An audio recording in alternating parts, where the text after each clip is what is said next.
안녕하세요. 전 50대 여자입니다. 돈 앞에선 부모 형제도 없다더니 제가 참 저게 사람인가 아니면 사람의 가죽을 뒤집어 쓴 짐승인가 싶은 일을 겪게 되었습니다. 지금부터 그 일에 대해 한번 이야기를 해보려고 합니다. 제 남편은 위로 형이 하나 있습니다. 참 결혼하고도 많이 느꼈지만 시부모님은 아주버님을 그렇게 예뻐하셨지요. 지금 남편과 어떻게 결혼까지 했었냐면 제가 먼저 남편에게 결혼하고 싶다고 말을 했어요. 그런데 분명 남편과 저는 진심으로 서로를 깊이 사랑하고 있었거든요. 그래서 남편도 제 말에 당연히 뛸 듯이 기뻐할 줄 알았는데 청혼을 거절하더군요. 뭐랄까 배신감도 느껴지고 연애하기에만 적당한 여자 취급을 받는 것 같아 눈물이 뚝뚝 흘렀죠. 그런데 남편이 그때 말해주더군요. 자기는 괜찮은데 사랑하는 저마저 자신과 같은 취급을 받게 될까 너무 두렵다고 말이에요. 그때 남편의 성장 배경을 듣게 되었습니다. 시부모님은 차별이 심한 분이셨어요. 항상 우리 장남 하시며 둘째 아들인 제 남편을 무시하셨죠. 어떻게 그렇게 세세하게까지 기억하나 싶을 정도로 남편은 자신이 차별받고 자란 상황들을 명확히 기억하고 있더군요. 심지어 저희 남편은 학비까지 벌어서 대학을 갔더라고요. 진짜 아득바득 살아왔다고 했습니다. 아주버님은 공부에 흥미가 없으셨던 것인지 아니면 머리가 나쁘셨던 것인지 공부를 못했다고 해요. 시부모님이 아무리 지원을 해줘도 밑 빠진 독에 물을 붓는 수준이었나 봅니다. 그리고 제 남편에게 동생이 형보다 잘나면 얼마나 잘났다고 형의 기를 죽이냐며 명문대에 붙은 것도 형의 기를 죽인다고 반대하셨대요. 그런데 남편은 돈을 벌어 대학 졸업하는데 온 힘을 기울였던 것이죠. 그 어려운 환경에서도 남편은 성실하고 똑똑한 사람이라 우수한 성적으로 졸업했습니다. 매번 네가 뭐가 그리 잘난 사람이냔 말을 부모로부터 들어왔는데 그게 한이 되었는지 제 남편은 정말로 잘난 사람이 되었어요. 항상 밝게 웃어서 몰랐었는데 그런 상처가 있다는 사실을 전혀 알지 못해서 듣는 내내 가슴이 아팠어요. 저는 집에서 사랑을 듬뿍 받고 자란 막내딸이었거든요. 전 당신만 있어도 된다고 결혼해서 행복하게 살자 설득했고 남편은 이런저라도 괜찮으면 당연히 좋다며 우린 그렇게 부부의 연을 맺었습니다. 결혼 과정도 순탄치 않았어요. 남편은 시댁에서 처음 결혼한 것이었어요. 장남 먼저 장가 보내고 결혼을 하라고 하셨었는데 그 당시 아주버님은 결혼에 대한 생각이 없었는지 동생 먼저 보내시라 편을 들어주어 우린 겨우 결혼할 수 있었죠. 아주버님이 자기 편을 들어준 적은 그때가 처음이라고 하더군요. 평소엔 집에서 개보다 못한 취급을 한다고 합니다. 남편은 저희 부모님을 오히려 제 부모보다 더 깍듯하게 대해주었어요. 저희 집에선 사위인 남편을 정말 좋아하셨죠. 돈도 잘 벌고 딸내미 고생도 시키지 않는 제 남편은 백년 손님이었거든요. 그렇게 몇 년 흐르고 아주버님은 나이가 한참이나 어린 여자를 어디서 데려온 건지 불에 콩 볶아 먹듯 서둘러 결혼을 하게 되었습니다. 여기서 저 진짜 서운하고 해도 너무하다 싶었던 일을 겪었어요. 저와 신랑이 결혼할 때 저희 처가에서 지원을 많이 해줬어요. 남편은 시댁에서 땡전 한 푼도 도와주지 않더라고요. 남편은 그걸 지금까지도 많이 미안해하고 있습니다. 다른 곳에 가면 귀한 며느리 대접 받으면서 잘 살 텐데 괜히 자기 같은 남자에게 시집와서 당하지 않아도 될 꼴을 막 당한다고 하면서요. 직업도 없이 집에서 백수 생활만 하던 아주버님이 결혼을 준비하자 당시 2억이 넘는 돈을 들여 집도 해주고 이제 가정을 꾸리니까 아주버님 앞으로 가게도 하나 차려주더군요. 우리 남편도 배 아파 낳은 자식일 텐데 기가 차서 저희 시부모님이요. 부유하세요. 아버지는 회사원이신데 어머니가 부동산을 잘 굴리셔서 그런지 진짜 몇십억대의 자산가세요. 완전 땅 부자, 알 부자 이런 사람들이요. 평소 가진 재산에 비해 많이 검소하게 생활하시기도 했고 저희 결혼할 때도 아무런 지원이 없으셔서 구두쇠시구나 했었는데 그냥 차별을 한 거였습니다.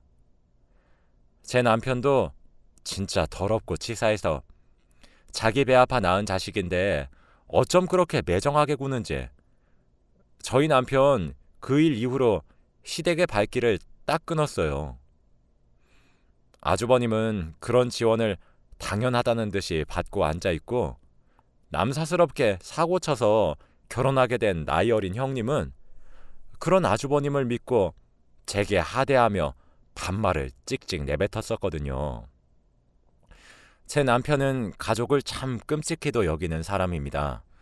결국 아주버님 부부의 어이가 없는 행동에 못 이겨 남편은 시댁의 발길을 끊겠다 선언했고 좋아하는 큰아들 품에 끼고 영원히 살라고 이제 없는 아들로 쳐달라고 부탁드리더군요. 사실 결혼 생활을 하면서 시부모님께 제가 잘하려고 노력을 참 많이 했는데도 잘 안 되었어요. 매번 트집에 짜증에 아주버님이 좀 오냐오냐 자라서 부모님께 함부로 대하기도 했었는데 그럴 때마다 저희 부부에게 하소연을 하고 정말 안 좋은 감정을 담는 쓰레기통 취급을 해서 저도 상처를 많이 받았거든요. 그렇게 선언을 한 이후 남편은 정말 시댁의 발길을 끊었고 정말 최소한의 연락만 주고받았습니다. 그 사이 우리 사이엔 예쁜 공주님 2명이 태어났죠. 남편과 저 둘 다 가지고 있는 직업이 괜찮았고 저희 친정도 여유가 있었던 집안이었기에 우리 가족은 정말 저희 친정 식구들과만 교류하고 만남을 이어가며 잘 지내고 있었습니다. 우리 공주님들은 태어나고 나서 단 한 번도 할아버지 할머니를 본 적이 없어요. 평화로운 날이 지속되던 어느 날 저와 남편이 40대 중반이 되었을 때 시어머니께 뇌졸중이 찾아왔습니다. 그래서 오른쪽 반신이 마비가 되셨어요. 시아버지는 아주버님께 이제 함께 살자 얘기를 했었나 봅니다. 당연히 부모로서 해준 것이 얼만데 하는 심정이셨겠죠. 그런데 아주버님께서는 와이프가 몸이 안 좋아서 지금 당장은 안 될 것 같다 하시며 거절하셨대요. 그래서 시아버지가 저희 부부에게 연락을 한 모양이더라고요. 솔직한 심정이야. 저희가 부양을 하고 싶었겠습니까? 그것도 순수한 마음으로요. 예전 시댁과 활발한 교류가 있었을 때 받은 상처는 아직 아물지 않았었고 저나 남편이나 제대로 된 사과 한번 받아보지 못했어요. 그런데 갑자기 와서 부양하라니요. 그토록 뻔뻔할 수가 없더라고요. 남편도 이하 동문이었습니다. 시아버지는 어쩔 수 없이 시어머니를 요양병원으로 보낼 수밖에 없으셨어요. 시아버지도 몸이 정정하실 나이는 아니셨으니까요. 아무리 남편과 제가 시부모님께 감정이 나쁘다고 해도 부모 자식 간의 인연은 하늘이 점지해 주었다 하여 천륜이라고도 하는데 내심 잦은 빈도로 술을 마시며 한숨을 쉬는 남편의 동그랗게 말린 등을 보다 못한 저는 남편에게 권유했습니다. 여보, 당신이 차별당했고 그 차별이 나에게까지 이어져서 부모님을 용서하지 못하겠단 거 내가 잘 알아. 하지만 지금 당신 마음 불편하잖아. 정말 저러시다 갑자기 돌아가시면 어떻게 하려고 그래? 그때 가서 우리 땅 치면서 후회하지 말자. 사람 일은 어떻게 될지 모르잖아. 그래도 요양병원의 얼굴도 비추고 지금까지 보지도 못했던 우리 공주님들 얼굴도 보여드려야지. 우리 아이들도 아빠를 낳아주신 부모님이 누구인지 알아야 할 것 아냐 하며 설득했고, 전 정말 몇 년 만에 시부모님을 뵐 수 있었습니다. 요양병원에 도착했어요. 보지 못했던 많은 시간 속에 시아버지는 예전 정정하신 모습에 비해 많이 야위셨고, 어머니는 자신의 몸의 절반이 마비되어 정상이 아니게 되었다는 것에 대한 충격과 애지중지 기른 큰아들의 외면을 받았단 심리적인 타격이 크셨는지 정말 반쪽이 되셨더군요. 시아버지는 저희가 올 거란 사실을 예상하지 못하셨는지 깜짝 놀란 듯한 얼굴이셨어요. 그 두 분을 보고 있으니 마음이 정말 안 좋았습니다. 인사를 드리고 병원을 나설 때 시아버지가 다급히 따라 나와서 다음에도 얼굴을 보여주면 안 되겠냐고 부탁을 하시더군요. 원망스럽게만 생각했던 두 분이 이렇게 작고 초라해진 모습을 보니 저도 사람인지라 안타까운 마음이 들었어요. 남편은 시어머님 병원을 갔다 온 뒤에 생각이 더욱 많아진 듯 보였어요. 날이 갈수록 수심이 깊어지는 듯 했죠. 저도 마음이 불편했습니다. 고작 2명 있는 자식에게 버림을 받은 듯한 모습이 눈에 아른거렸거든요. 그로부터 며칠 뒤 남편에게 할 얘기가 있다며 술 한잔을 하자 청했어요. 그러면서 남편에게 말했습니다. 우리 시부모님 모시고 사는 건 어때? 라고요. 남편은 정말 깜짝 놀라더군요. 갑자기 왜 그러냐며 묻길래 전 여보, 당신 부모님 지금부터 사시면 얼마나 더 사시겠어. 물론 이건 지극히 내 개인적인 생각이니까 당신이 내키지 않으면 거절해도 상관없어. 나도 시부모님이 당신에게 잘해줬다고는 생각하지 않아. 오히려 정서적 학대에 가깝지. 그래도 우리 남편 번듯하게 잘 자라서 이렇게 예쁜 마누라 얻고 토끼 같은 공주님들도 생겼잖아. 나도 이제 부모가 되어보니까 지금 심정이 어떨지 조금 이해가 돼. 자식이라곤 단 둘인데 지금 아주버님은 연락도 잘 안 받는다며. 시부모님은 지금 어머님의 몸 상태 때문에 힘든 것도 있지만 정말 마음도 많이 다치셨을 거야. 당신 그때 이후로 시댁이랑 인연도 끊고 지냈잖아. 나중에 후회하지 않겠어? 나도 정말 많이 고민하고 내린 결정이야. 우리가 모시고 살자. 라고 말이에요. 남편은 잠시 할 말을 잊은 듯 절 멍하니 쳐다보더니 눈물을 뚝뚝 흘리며 고맙다고 하더라고요. 저는 당신이 우리 엄마 아빠한테 얼마나 잘해줬는데 나도 갚을 기회 줘야지. 우리 그동안 받은 상처는 묻어두고 시부모님이랑 잘 지내보자. 잘할 수 있을 거야. 라고 말하며 남편을 꼭 껴안아 주었어요. 다음날 요양병원으로 찾아가 시어머니와 시아버지를 저희 집으로 데려왔습니다. 처음엔 괜찮다고 완강히 거절하셨지만 결국 따라 나오셨어요. 저희 집에 들어오시면서도 두 분은 어리둥절해 하시면서 저희 부부의 눈을 제대로 마주치지 못하셨죠. 미리 치워놓은 빈 방에 짐을 풀었고 시아버지께 말했습니다. 아버님, 몸도 편치 않으시잖아요. 갑작스럽지만 제가 아버님이랑 어머님 모시고 살게요. 오늘부터 저희 집에서 6식구 같이 사는 거예요. 그러니 원래 사시고 계셨던 집은 천천히 정리하기로 하고 이제 여기가 내 집이다 하고 편하게 지내세요. 어머님도 몸도 불편하신데 아버님이 돌보시다 병나면 그땐 어쩌시려고요. 아시겠죠? 더 이상 거절하지 마시고요. 라고요. 어머님은 뇌졸중으로 인해 말을 잃으셨지만 으어으어 하시며 우시는 것을 보니 고마워하는 듯 보였습니다.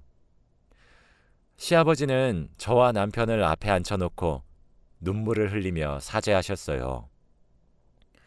사실 그 정도 나이를 드셨고 가부장적이고 차별을 일삼았었던 부모라면 자식에게 고개 숙이는 일 자체가 엄청나게 힘드실 텐데 진심으로 사죄하시더군요.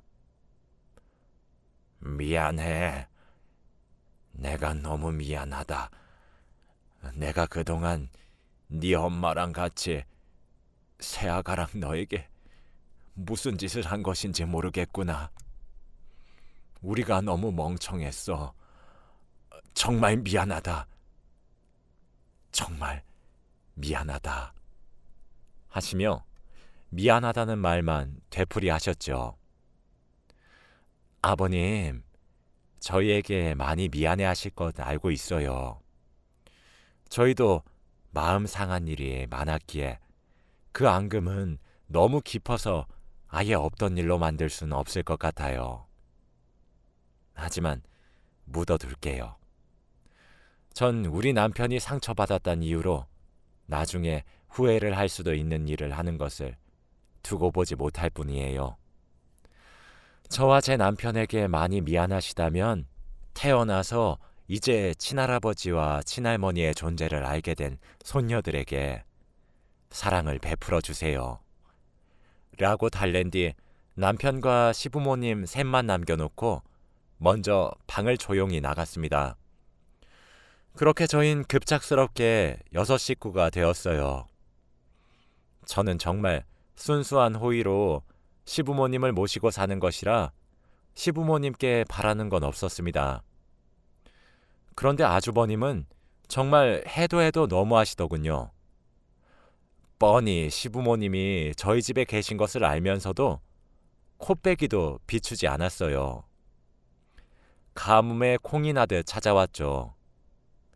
시부모님은 그래도 큰아들이라고 저희 눈치를 보실 필요도 없으신데도 눈치 보며 기다렸는데 와이프가 아프다, 아기가 아프다 하면서 해외로 여행이나 다니고 여행을 다녔음 티라도 내지 말던가. 나이가 어려 철이 없는 형님은 떡하니 프로필 사진으로 해놓질 않나. 진짜 자식 농사를 어쩜 저렇게 지었을꼬 싶었어요. 아주머님이 찾아오셨을 땐 항상 시아버지께 돈을 달라 요구하기 위해 찾아왔습니다. 아니, 시부모님이 가게도 차려줘, 집도 해줘, 뭐만 했다 하면 축하한다 하고 미리 현금이며 건물이며 중요한 재산이 얼만데 그만큼이나 가져가 놓고도 모자란 건지 욕심이 많은 건지 나중엔 시부모님이 불쌍할 지경이더군요. 그런데 점점 시간이 갈수록 시부모님의 태도가 변하기 시작했습니다. 어느 순간 점차 저희에게 살갑다고 해야 하나, 부드러워졌다고 해야 하나, 태도가 변하시더라고요. 저희 딸들을 양손에 잡고 함께 놀이터도 가고 맛있는 것도 사 먹으러 가고 시어머님도 불편하신 몸으로 집안일도 조금씩 도와주고 저희 가족에게 잘해주시기 시작하셨고 그때부터 아주버님이랑 삐걱거리기 시작하셨죠. 시부모님은 아주버님께 이미 증여해버린 재산은 어쩔 수 없다지만 더 이상의 지원은 하지 않으시려고 하셨어요. 그때마다 아주버님은 찾아왔고 시부모님 방에서 고성이 오가서 저희 부부가 몇 번이나 뜯어말리기 위해 들어가곤 했습니다. 아버님은 그런데도 불구하고 완강하게 지원해달라는 부탁을 거절하시더군요. 저희로서는 의아했죠. 시간이 흐르면 흐를수록 아주버님과의 관계는 파국으로 치닫았습니다. 옛날이라면 상상도 못할 그림이 되었죠. 그러면서 어느새 시부모님을 모시기 시작한 지 12년째가 되던 해 시어머니가 급성 심근경색에 의해 갑작스럽게 돌아가시게 되었고 시아버지도 수개월 이내에 시어머니를 따라가셨습니다. 생전에 금슬이 그렇게 좋으시더니 이내 따라가시더군요. 그런데 진짜 깜짝 놀랐던 것은 시부모님의 각종 보험들의 수익자를 제 남편으로 변경해 놓았더군요. 두 분 보험금을 합쳐서 15억 정도를 받게 되었습니다. 그리고 두 분께서 생전에 유산에 대해서도 변호사에게 미리 유언장을 적어 놓으셨더라고요. 유언장에는 가지고 있었던 10억 상당의 건물과 2억 상당의 땅과 3억가량의 현금을 오롯이 저희 부부에게 넘긴다고 적혀 있었죠. 그리고 저희 부부 앞으로 편지도 한 통 써놓으셨었는데 그 편지 속 내용은 아주버님이 성인이 되고 난 이후 결혼자금과 사업자금 그리고 미리 증여한 건물들이 적혀 있었고 그 외에도 저흰 몰랐는데 아주버님이 그렇게 받은 재산을 담보로 대출을 받아 도박을 하다 빚을 지고 있더군요. 그래서 현금으로 5억 정도 도와줬다며 총 20억 정도의 재산을 주었다는 내용이 적혀 있었습니다. 그러시며 자기들이 얼마나 어리석어 저와 남편에게 상처를 준 것을 이렇게나마 사과한다고도 쓰여 있었고 그렇게 모질고 정없이 굴었는데도 불구하고 우리를 부양해 주어서 고맙다며 적혀 있었죠. 그리고 혹시 그러길 바라지는 않지만 아주버님이 그때까지도 어리석게 재산을 요구하며 유산을 분할해달란 소송이 들어온다면 이 편지를 사용하라고 적혀 있더군요. 저희는 참 얼떨떨했습니다. 당연히 편지는 저희 부부 개인 앞으로 왔기 때문에 공개되지 않았으나 유언장이 공개되자 아주버님은 길길이 날뛰셨고 자기 몫을 내놓으라 악을 쓰기 시작했죠. 그리고 시부모님께서 바라시진 않았으나 예상하셨듯 저희가 받은 유산을 가져가기 위해 소송을 시작하셨어요. 아무리 돈 앞에 부모고 형제고 없다지만 시부모님이 돌아가신 지 얼마나 지났다고 눈에 불을 켜고 돈돈돈 거리는지 진짜 기가 차서 돌아가셔서 곁에 없어졌지만 시부모님이 참으로 안타까웠습니다. 하늘에서 얼마나 가슴을 치실지 눈에 훤하더군요. 소송을 건 아주버님은 당연히 패소하셨습니다. 생전에 미리 증여해준 재산도 유산의 일부로 치부했고 미리 증여한 유산들도 증여하지 않았다면 시부모님이 들고 계셨을 재산이라 여겨 시세도 현재로 바뀌었거든요. 일단 이미 지난 시절 20억이란 큰 돈을 주었기 때문에 시부모님의 재산의 50% 이상을 가져갔다고 합니다. 그러므로 유언장에 나온 총 15억이란 유산은 올곧이 저희의 소유로 인정받을 수 있게 되었어요. 그리고 시부모님의 보험금은 상속 재산이 아닌 고유 재산으로 보기 때문에 보험금 15억 또한 저희 몫의 재산이 되었습니다. 아주버님은 그 뒤로 태도를 바꾸어 도박 빚을 갚아야 하니 돈을 빌려달라 사정하기 시작했어요. 그렇게 큰 소리치며 핏밥만 일삼던 아주버님이 납작 엎드려 비는 걸 보니 돈의 힘이 무섭긴 하더군요. 남편은 아주버님을 외면했어요. 아마 그게 남편이 할 수 있는 가장 큰 복수였던 것 같네요. 갑작스런 가족과의 이별과 갑자기 떨어진 엄청난 재산에 저희 눈은 휘둥그레졌고 아직까지도 실로 적응이 되질 않고 있어요. 남편은 이게 모두 제 덕이라고 하더군요.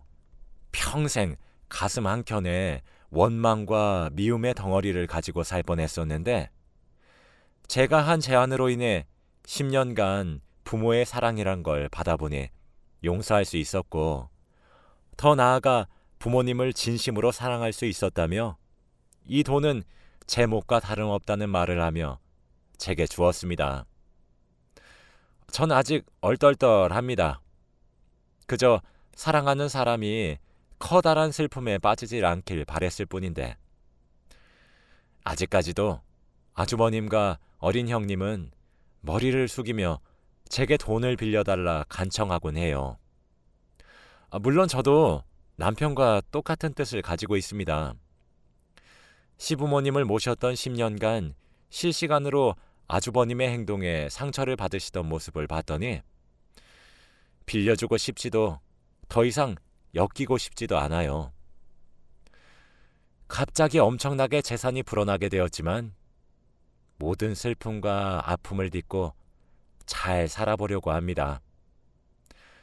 제 긴 이야기를 들어주셔서 감사합니다.